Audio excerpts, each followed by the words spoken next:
It seems like every day now when I do my top 10, I say, y'all stay to the very end for these top 10 crazy headlines.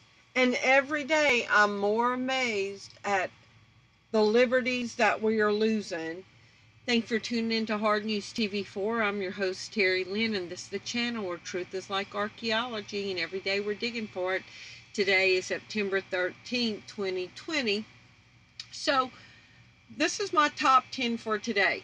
Back in the 80s, people dreamed about coming to America, leaving China or leaving Russia or leaving West Germany or leaving Cuba and coming to the land of the free. Well, now there's going to be no place to run that's free. The whole world has become a prison planet. Okay, let's look at these top 10 articles from today. Please stay to the very end. Government aircraft harassing property owners. The state of Virginia, again, is conducting surveillance of citizens by aircraft that could violate the Fourth Amendment, contends the Rutherford Institute. The nonpartisan legal group announced this week it has filed a Freedom of Information Act request with the Virginia State Police to obtain information about the aerial surveillance program which targets marijuana farming.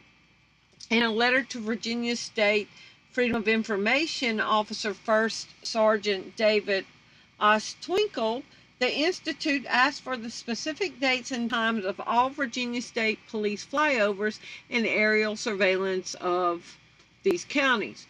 Rutherford also wants to know the precise locations of the surveillance and is asking for copies of policies controlling the surveillance.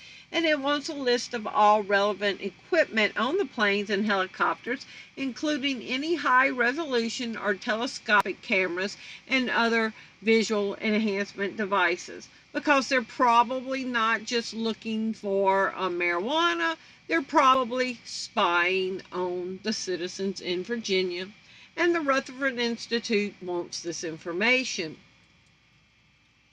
Article number 2.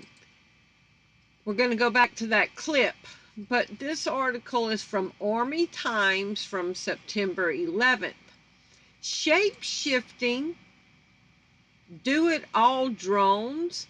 These Army scientists took the first step.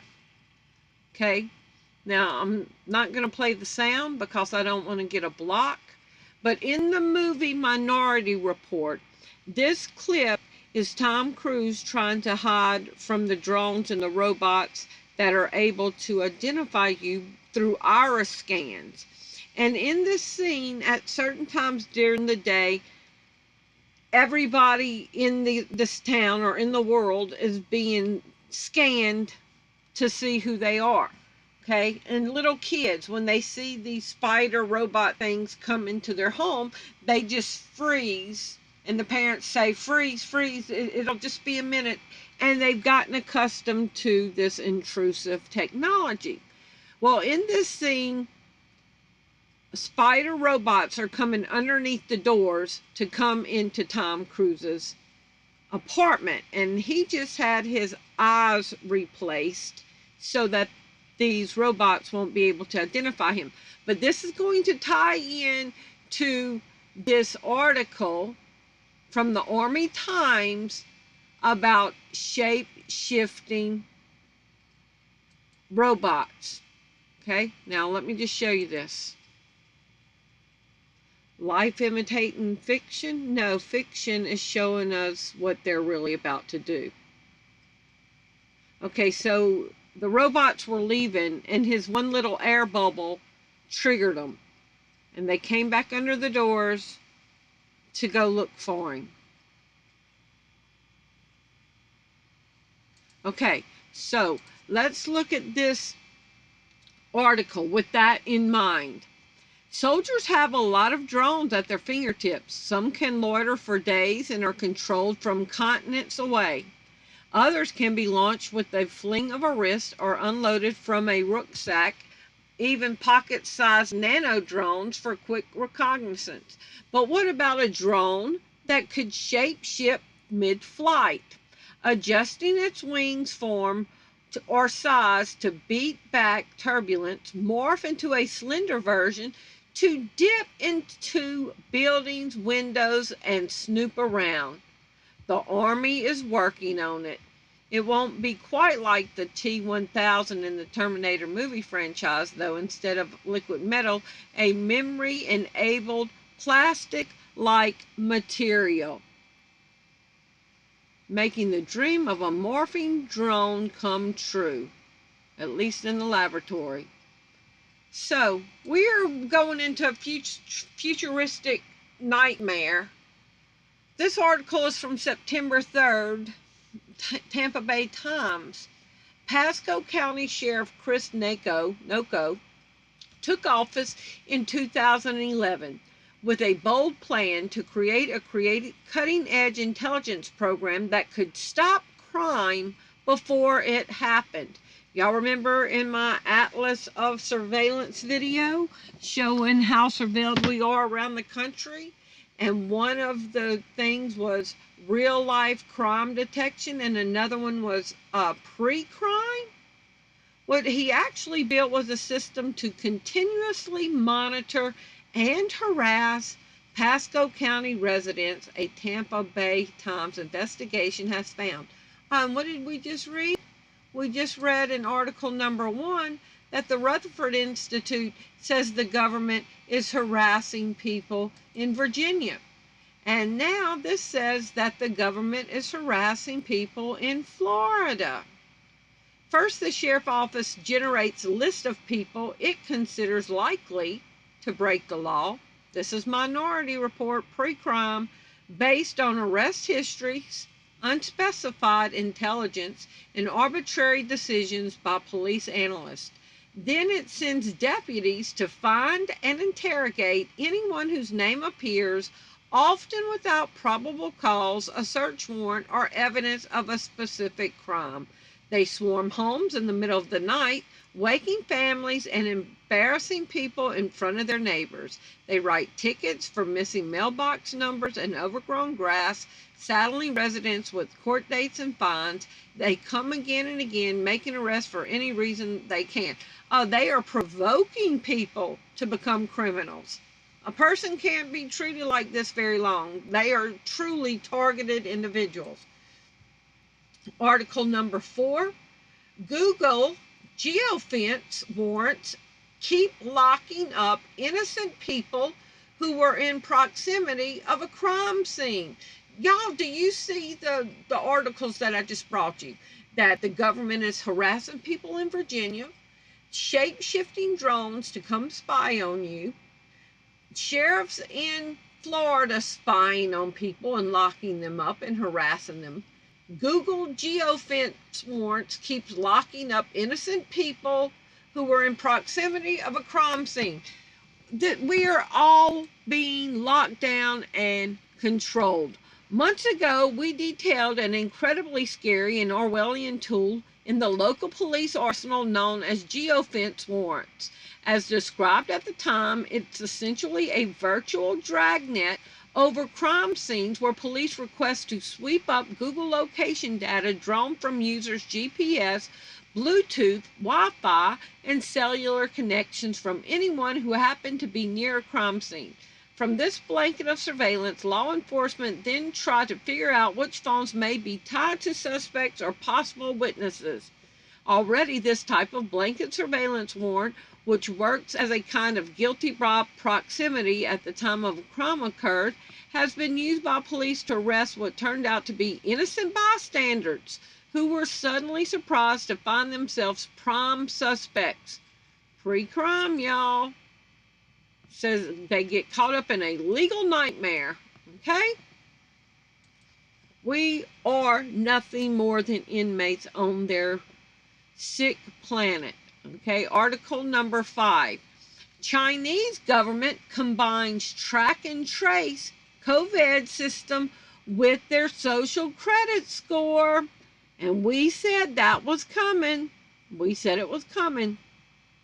As the Epic Times' Joshua Phillip explains, fears that the new COVID surveillance system would be used for totalitarian social monitoring are being realized in China. And we have followed lock, stock, and barrel right behind China in all of this. Article number 6, Department of Homeland Security proposes massive expansion of biometric modality collection.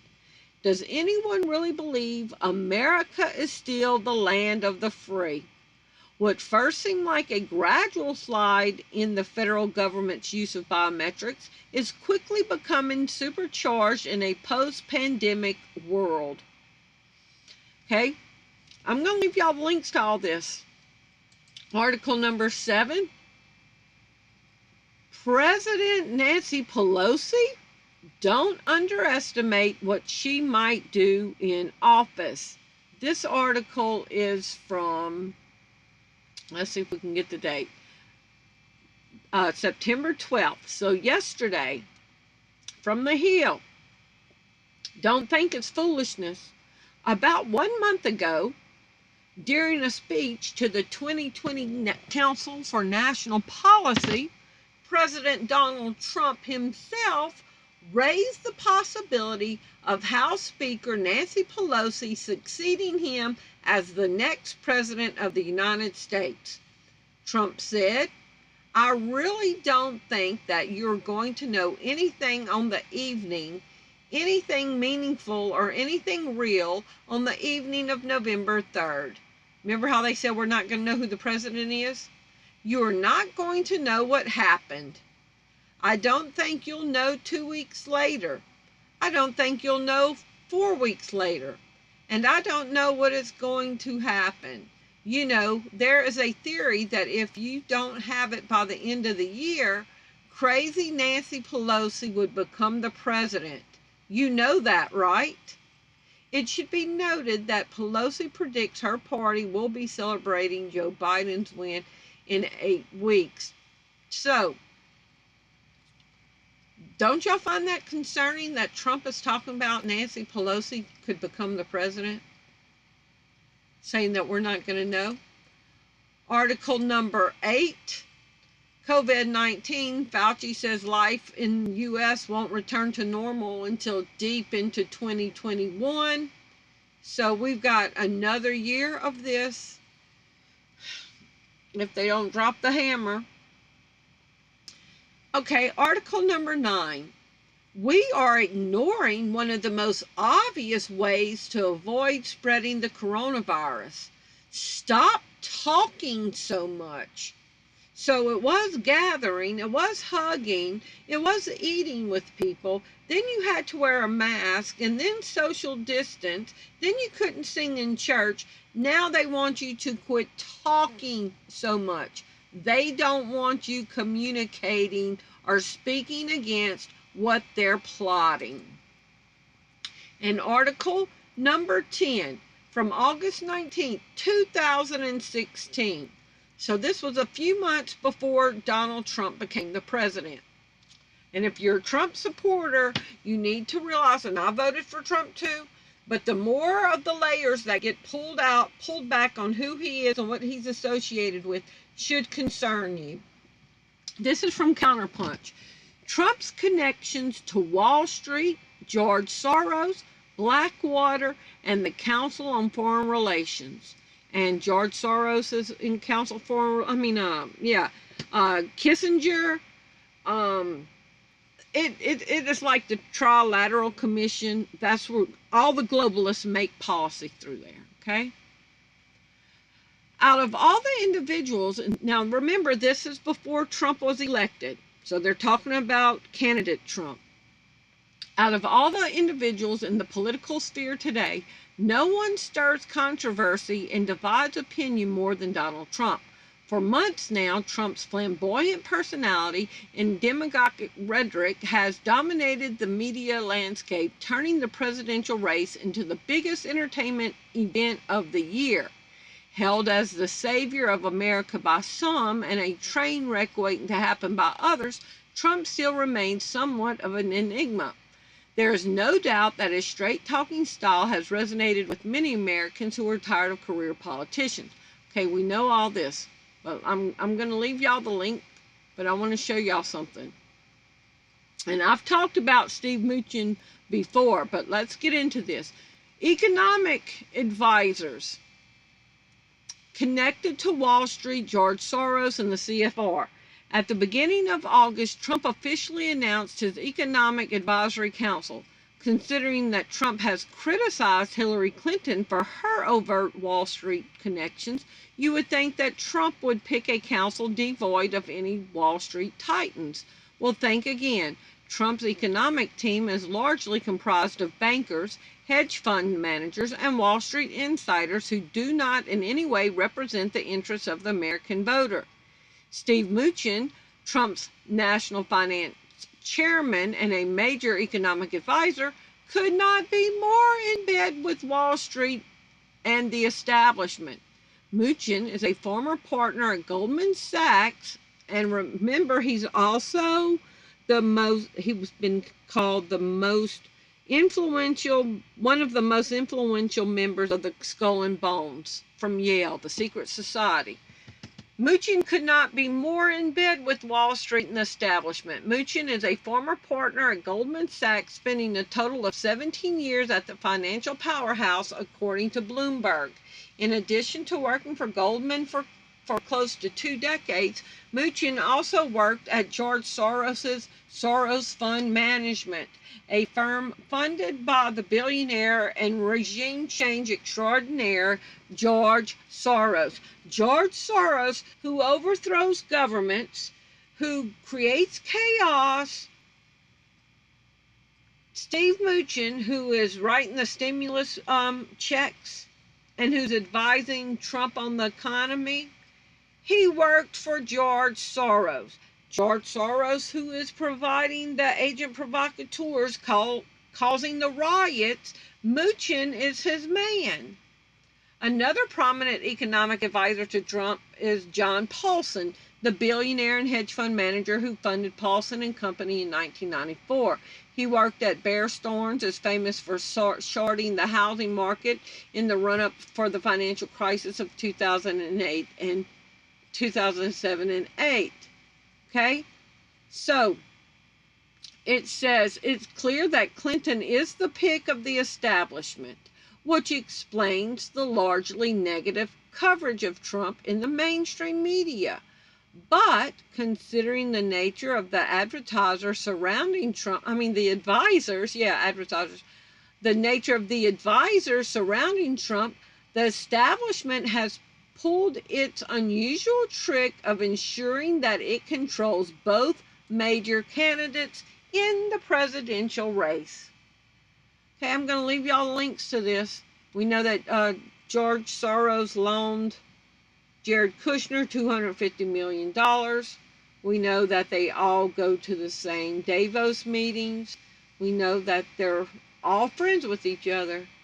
Okay, so just a quick recap. I'm going to click on the 10 tabs.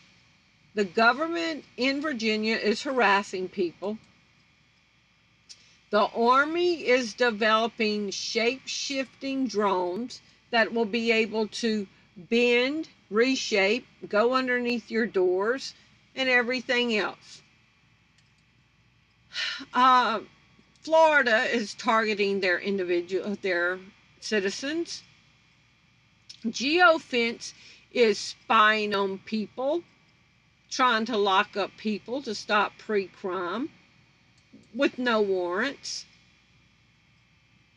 China is combining the track and trace of the COVID to the social credit score.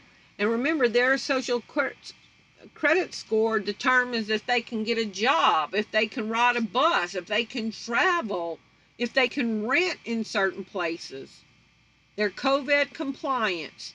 Department of Homeland Security proposes massive expansion of more biometric gathering. President Trump says Nancy Pelosi could end up being the president. Fauci says don't expect to go back to normal life until the end of next year. We're being told we talk too much and we're spreading the virus. And Trump is part of the globalist agenda. Y'all please leave me your comments below and let me know what y'all think. All we can trust is in God. The Bible says that the fear of man is a snare.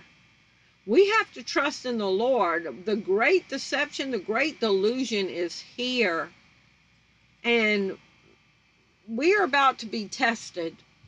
So I'm doing these videos to wake y'all up, to wake people up who's been asleep, to see that there is a globalist agenda and what they're plotting against us.